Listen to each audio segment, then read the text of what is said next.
apa itu selection sort.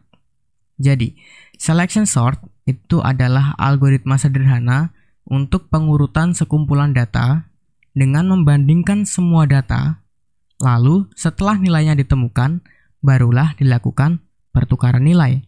Jadi berbeda dengan bubble sort ya. Kalau bubble sort, ketika nilainya dibandingkan, lalu pengkondisiannya itu bernilai true, maka nilainya langsung ditukar. Dan itu dilakukan di semua data gitu. Nah, berbeda dengan si selection sort. Kalau selection sort, kita membandingkan semua data dulu ya. Kalau sudah ketemu nilainya, baru dilakukan pertukaran nilai. Jadi tidak pemborosan lah gitu. Nah, dan nilai yang sudah ditetapkan tadi itu tidak akan dibandingkan lagi. Itu yang menyebabkan si selection sort ini codingannya lebih ringan lah gitu. Nah, dan bagaimana cara kerja dari selection sort?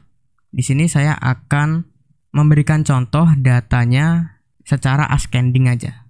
Misalnya saya punya data seperti ini. Integer ya. Ada 4, 7, 3, dan 9. Seperti di video bubble sort.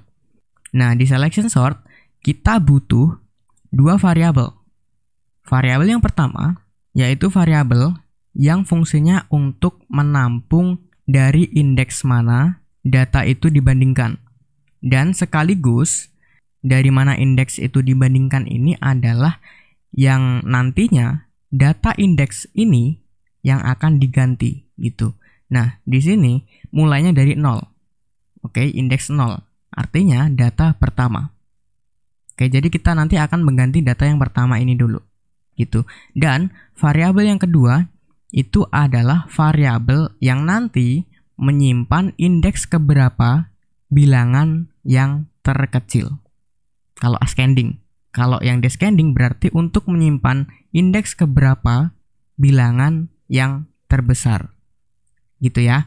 Nah, di sini awalnya itu indeks yang terkecil ngikut indeks keberapa yang mau diganti atau mulai dari indeks keberapa ngikut. Jadi sama-sama 0.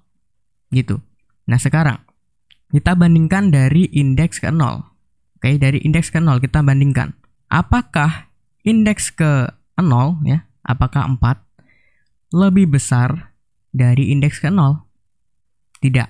Kalau tidak, maka indeks yang disimpan di sini tidak akan diganti. Gitu. Lanjut. Data berikutnya. Apakah indeks ke 0, 4, lebih besar dari indeks ke 1, data kedua? Enggak. Kalau enggak, maka indeks bilangan terkecilnya tidak diganti. Lanjut. Apakah indeks ke 0, 4, lebih besar dari 3? Iya. Kalau iya, maka indeksnya di sini, indeks bilangan yang terkecil diganti. Di sini adalah indeks kedua, 0, 1, 2. Gitu ya. Lanjut.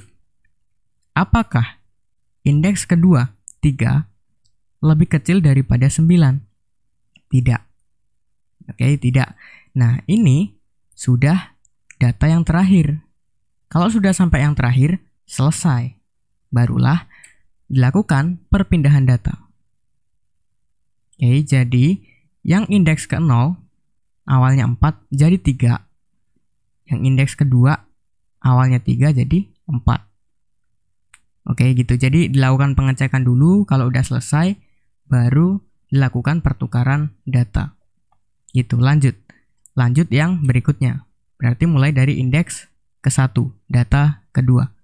Indeksnya ke 0 udah selesai tuh. Udah nggak bisa diganggu gugat gitu. Udah ditetapkan lah gitu. Sekarang gini. Apakah indeks ke 1, 7, lebih besar daripada 7? Enggak. Kalau enggak, lanjut. Apakah indeks ke 1, 7, lebih besar daripada 4? Iya. Kalau iya, indeks bilangan yang kecil tersebut dimasukkan ke dalam sini. Atau digantilah gitu istilahnya ya. Di sini adalah indeks kedua. Jadi data ketiga, 4. Gitu, lanjut. Apakah indeks kedua 4 lebih besar daripada 9? Tidak. Oke, maka tidak diganti. Berhubung sudah terakhir, makanya sekarang ditukar datanya. Jadi seperti ini. Oke, dan ini sudah selesai. Lanjut ke indeks kedua, data ketiga berarti. Sekarang, apakah indeks kedua 7 lebih besar daripada 7? Tidak. Lanjut. Apakah indeks kedua 7 lebih besar daripada 9? Tidak. Oke, kalau tidak, maka tetap. Tapi sebenarnya ini dilakukan pertukaran data, yaitu indeks kedua dengan indeks kedua. Sama-sama 7. Jadi yang awalnya 7 ditimpa jadi 7. Ya sama aja berarti hasilnya ya. Lanjut. Indeks kedua sudah ditetapkan. Lanjut indeks ketiga. Sekarang, apakah indeks ketiga 9 lebih besar daripada indeks ketiga 9? Enggak. Oke, dan ini sudah sampai ujung. Sudah selesai berarti. Dan maka inilah hasilnya. Gitu. Mudah-mudahan teman-teman ada gambaran nih. Dan bagaimana pseudocode-nya untuk selection sort? Pseudocode-nya seperti ini. Jadi, misalnya kita punya function atau prosedur ya yang namanya selection sort yang dia menerima parameter array yang di sini kita namain dengan R gitu. Ya, dan di sini ada nest looping. Looping di dalam looping. Jadi yang pertama misalnya kita punya looping J lah ya. Kita punya looping J yang dari indeks ke 0, dari bilangan ke 0 menuju berapa banyak data array-nya dikurang 1. Nah, dan di sini dia punya variabel log selected yang fungsinya untuk menyimpan bilangan indeks keberapa yang terkecil atau terbesar kalau descending. Gitu ya. Dan nanti di sini juga ada looping lagi. Tapi ingat, looping yang di dalam looping ini dia tidak mulai dari 0 seperti J. Hanya saja dia mulai tergantung J-nya. Ya, dari J menuju ke banyaknya data array-nya dikurang 1. Gitu. Oke, jadi kalau J-nya nih misalnya J-nya 1. Artinya ya di sini mulai dari 1. Karena apa? Karena indeks ke 0 itu sudah ditetapkan gitu. Gitu ya teman-teman ya.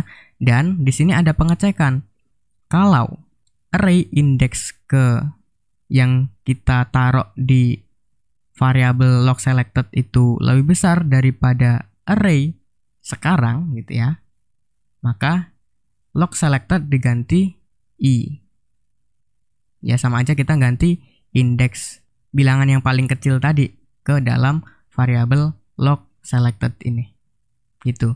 Dan kalau sudah ditemukan ya dari sekumpulan data tadi, barulah di luar looping dilakukan swap atau pertukaran data dari array J dengan array indeks keberapa yang nilainya terkecil atau terbesar kalau descending. Gitu. Dan diakhiri dengan end function. Gitu ya teman-teman ya.